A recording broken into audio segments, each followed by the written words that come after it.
Hi everyone, it's Kyle here. And this week we're going to be talking about web components.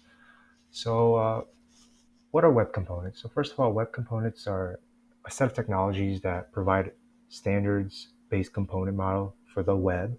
So, basically, they're used to create reusable components that can be reused for different frameworks. Sets of code that can be reused from application to application, which saves time and money. A lot of people think that you know they prevent the use of other frameworks like Angular, but in reality, web components can complement many popular frameworks such as Angular and React. So there are a couple of reasons as to why you should use web components. First is the compatibility.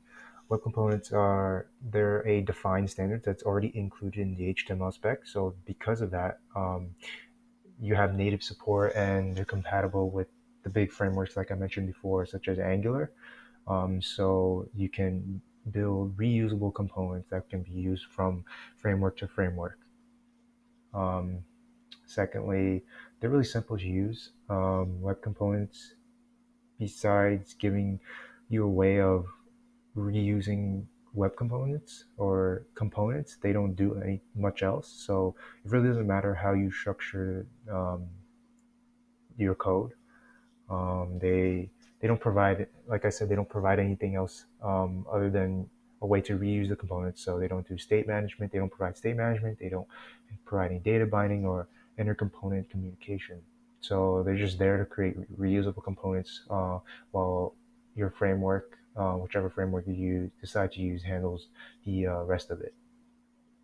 And when you look at it from a business perspective, um, web components, like I mentioned, they save you money and time because if you think about it, if you create a component that is reusable from application to application, then that specific part of the application does not need to be coded or built each and every time.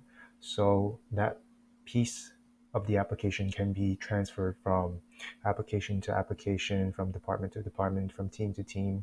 And in a lot of cases, from a business perspective, that saves a lot of time. And like many people say, time is money.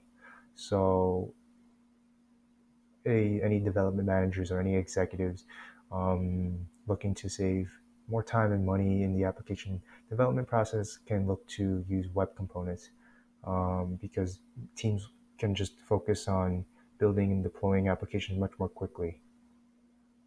So yeah, those are a couple of reasons on why you should use web components and how they can make your application lifecycle much more simple and efficient.